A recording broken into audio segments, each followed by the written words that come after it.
بدھ کے دن کا کمال وظیفہ یا اللہ یا علی، 1 گھنٹے بعد اللہ کا معجزہ خود دیکھ لینا، 10 ارب بھی مانگو تو اللہ ضرور دے گا۔ بسم اللہ الرحمن الرحیم۔ محترم ناظرین اکرام، رات کو صرف ایک بار پڑھنا ہے۔ میرے بھائیوں میری بہنوں، یہ وہ مجرب وظیفہ ہے کہ صبح اگر آپ کی اربوں کی حاجت بھی ہو تو آپ کو مل جاتے ہیں۔ میں اربوں کی تو ایک مثال دے رہا ہوں، آپ کو یہ وظیفہ پڑھ کے اگر آپ کی کوئی ایسی حاجت ہو جو آپ سمجھتے ہوں کہ کبھی آپ کی پوری نہیں ہو سکتی، تو یہ وظیفہ آپ لوگ رات کو کسی بھی وقت پڑھ لینا۔ اس وظیفے کو پڑھنے والا صبح اٹھتے ہی اس کی اگر کوئی ایسی حاجت ہو، 100 کروڑ بھی وہ اگر مانگ لے تو صبح اٹھتے ہی اس کو مل جاتے ہیں۔ میرے بھائیوں میری بہنوں، رات کے وقت کا یہ ایسا عمل ہے، یہ ایسا خاص وظیفہ ہے کہ اس وظیفے کو پڑھتے ہی آپ کی مالی پریشانی فوری طور پر حل ہو جائے گی۔ ناظرین، یہ ایک ایسا مجرب اور آزمودہ عمل ہے،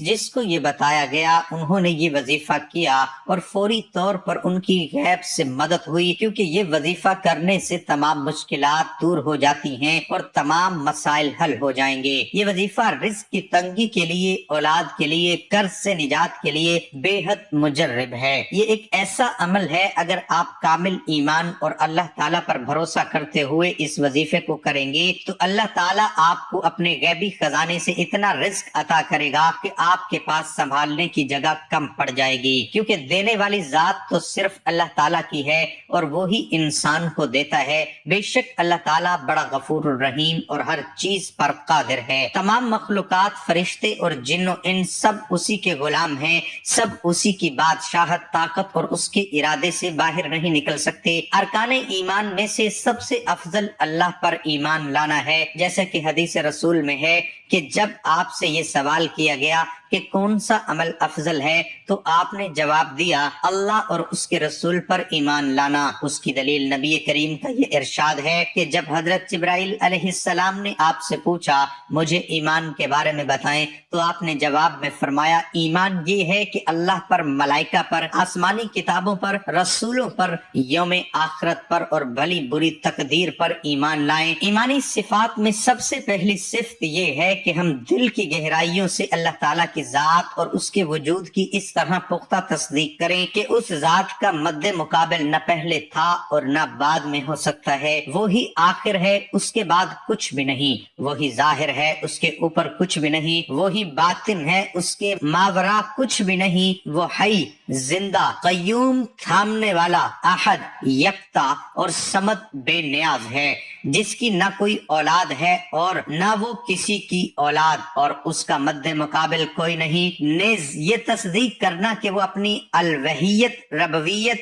اور اسماء و صفات میں یکتا ہے، اس کا کوئی شریک نہیں۔ تمام ظاہری و باطنی اور قولی و عملی عبادتوں کو صرف اللہ تعالیٰ کے لیے خاص کرنا اور اس کے علاوہ ہر چیز سے عبادت کی نفی کرنا، خواہ ملائکہ و رسول ہی کیوں نہ ہو، ان چیزوں کی نسبت کسی دوسروں کی طرف کرنا یا ان میں سے کسی چیز کا اس بات، اس کے سوا کسی اور کے لیے کرنا قطعاً جائز نہیں۔ ارشاد باری تعالیٰ ہے اے لوگو اپنے اس رب کی عبادت کرو جس نے تمہیں اور تم سے پہلے لوگوں کو پیدا کیا تاکہ تم پرہیزگار بن جاؤ۔ وہ ذات جس نے زمین کو تمہارے لیے بچھونا اور آسمان کو چھت بنایا اور آسمان سے پانی اتار کر اس سے پھل پیدا کیے جو تمہارے لیے روزی ہے، اور فرمایا آپ کہہ دیجئے اے اللہ، اے تمام بادشاہت کے مالک، تو جسے چاہتا ہے بادشاہت دیتا ہے اور جسے چاہتا ہے بادشاہت چھین لیتا ہے، اور تو جسے چاہتا ہے عزت دیتا ہے اور جسے چاہتا ہے ذلت دیتا ہے۔ تیرے ہی ہاتھ میں سب بھلائیاں ہیں،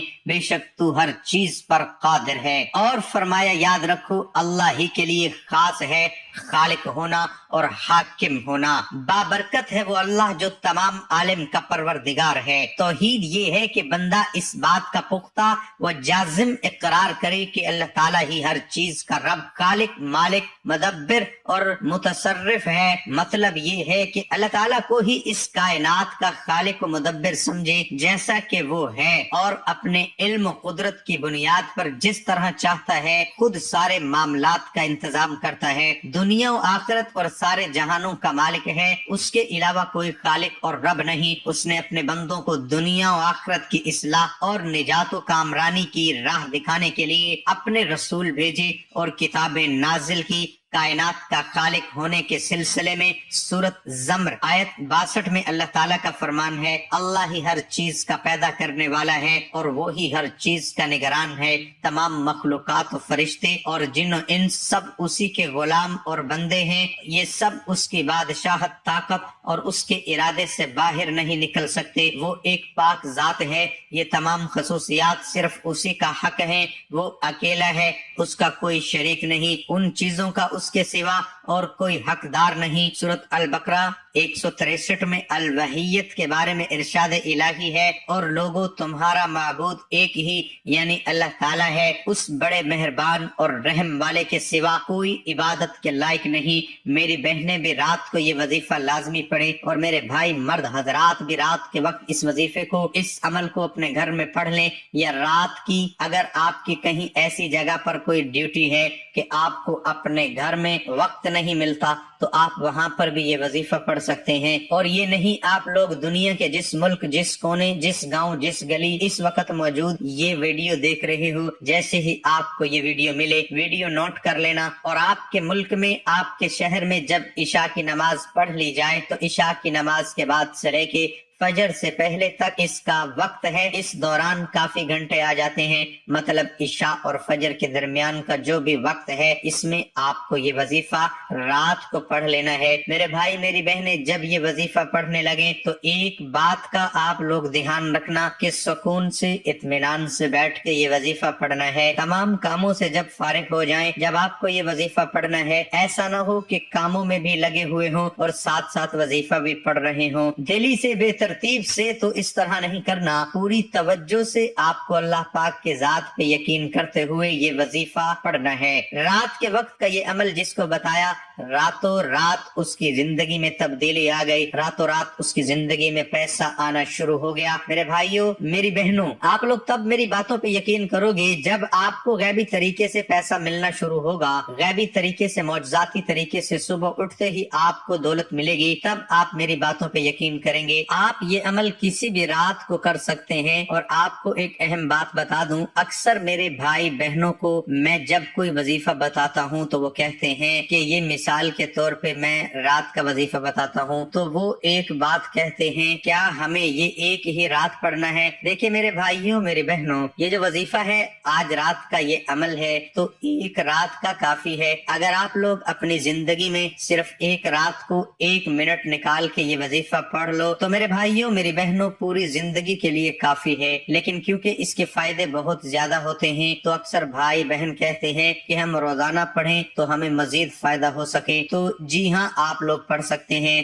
روز رات کو پڑھ سکتے ہیں۔ یہی طریقہ ہوگا، عشاء کی نماز سے لے کر فجر سے پہلے پہلے آپ کو پڑھ لینا ہے، عشاء کے بعد شروع کرنا ہے اور فجر سے پہلے پہلے پڑھ لینا ہے۔ اب اتنا سارا وقت ہے، اس وقت میں آپ کو صرف 1 منٹ نکالنا ہے، یہ نہیں کہ عشاء سے فجر تک آپ کو پڑھتے رہنا ہے۔ میں ٹائم بتا رہا ہوں کہ اس دوران آپ کو کسی بھی وقت 1 منٹ نکال کے یہ وظیفہ رات کو پڑھ لینا ہے۔ اب پیارے بھائیوں میری بہنوں وظیفہ سمجھ لیں، وظیفہ آپ لوگ جب پڑھنے لگے تو میں نے پہلے بھی بتایا کہ سکون سے، اطمینان سے بیٹھ جائیے گا اور ایک مرتبہ درود پاک کوئی سا بھی پڑھ لیجئے گا، درود ابراہیمی پڑھ لیں، صلی اللہ علیہ وآلہ وسلم پڑھ لیں، صلی اللہ علی محمد پڑھ لیں، یا جو بھی درود پاک میرے عزیز ساتھیوں، میری بہنوں، میرے بزرگوں آپ لوگ پڑھنا چاہیں درود پاک پڑھ لیجئے گا۔ آپ درود پاک پڑھنے کے بعد میرے بھائیوں میری بہنوں آپ کو 3 وظائف پڑھنے ہیں۔ تینوں وظائف میں آپ کو بتاؤں گا ایک ساتھ کس طریقے سے پڑھنے ہیں، کس ترتیب سے،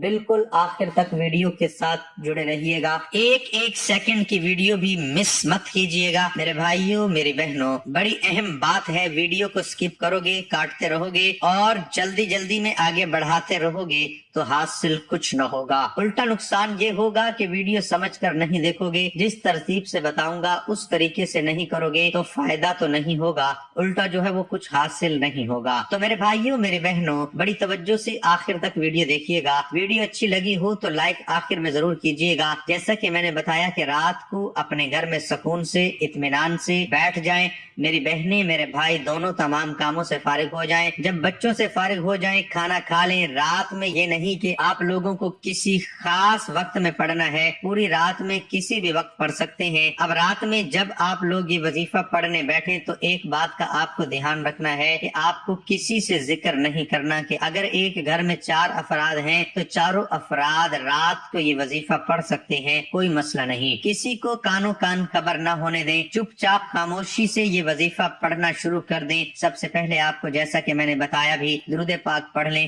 درود ابراہیمی پڑھ لیں، جو ہم نماز میں پڑھتے ہیں صلی اللہ علیہ وآلہ وسلم پڑھ لیں، صلی اللہ علی محمد پڑھ لیں، یا جو درود پاک پڑھنا ہو آپ لوگ ایک مرتبہ درود پاک سب سے پہلے پڑھیں گے، اس کے بعد وظیفہ پڑھنا شروع کر دیں گے۔ ایک مرتبہ درود پاک میرے ساتھ بھی دوہرا لیں تاکہ آپ کو بھی ثواب ہو اور مجھے بھی۔ اللہم صلی علی محمد وعلی آل محمد کما صلیت علی ابراہیم وعلی آل ابراہیم انک حمید مجید۔ اللہم بارک علی محمد وعلی آل محمد کما بارکت علی ابراہیم وعلی آل ابراہیم انک حمید مجید۔ درود پاک پڑھنے کے بعد جیسا کہ میں نے بتایا کہ 3 وظائف آپ کو پڑھنے ہیں، 1 منٹ کا یہ پورا وظیفہ ہے، جس ترتیب سے بتاؤں گا اسی طریقے سے پڑھنا ہے۔ درود پاک پڑھنے کے بعد پہلے نمبر پر جو وظیفہ پڑھنا ہے اس میں 2 اسم ہے، وہ وظیفہ ہے یا اللہ یا علی۔ ان دونوں وظائف کو ملا کر آپ لوگ پڑھیں گے تو ایک بار ہوگا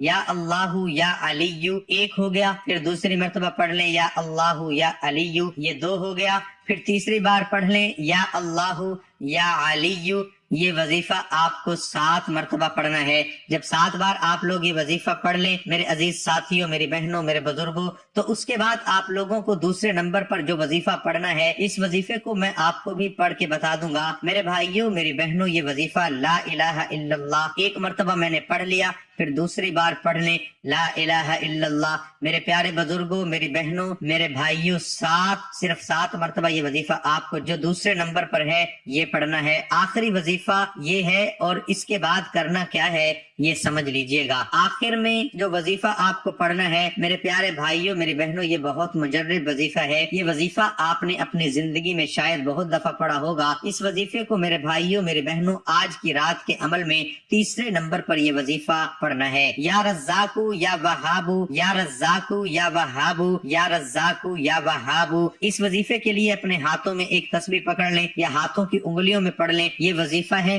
اس کو آپ نے 21 مرتبہ پڑھ لینا ہے۔ جب آپ لوگ یہ وظیفہ پڑھ لو، آخر میں میرے بھائیوں میری بہنوں فوراً 1 مرتبہ بسم اللہ الرحمن الرحیم پڑھ لیجئے گا، اور اس کے فوراً بعد آپ کو 1 مرتبہ سورۃ کوثر پڑھنی ہے، اور آخر میں اس کے بعد فوراً آپ کو جو درود پاک آپ نے شروع میں پڑھا تھا وظیفہ شروع کرتے وقت، وہی درود پاک آپ کو آخر میں پڑھ لینا ہے۔ اور درود پاک جب میرے عزیز ساتھیوں، میری بہنوں، میرے بھائیوں، میرے بزرگوں آپ لوگ پڑھ لیں تو اس کے بعد اپنے دونوں ہاتھ دعا کے لیے اٹھا لینے ہیں۔ جو بھی آپ کی حاجت ہو، جو مراد ہو، جو پریشانی ہو، اس کے لیے آپ کو اللہ پاک سے خوب دعا کر لینی ہے۔ میرے بھائیوں اور میری بہنوں، اللہ پاک سے دعا مانگتا ہوں، آپ نے آمین ضرور کہتے جانا ہے۔ میرے مولا ہم سب کی پریشانیوں کو دور کر دے، میرے مولا ہماری حاجتوں کو پورا کر دے، میرے مولا ہمیں غیب سے رزق اور دولت عطا کر دے، میرے مولا میرے رزق میں برکت عطا فرما دے، میرے پیارے اللہ پاک ہمارے تمام گناہوں کو معاف کر دے، میرے مولا ہمیں 5 وقت کا نمازی بنا دے، میرے اللہ میری غریبی کو امیری میں بدل دے،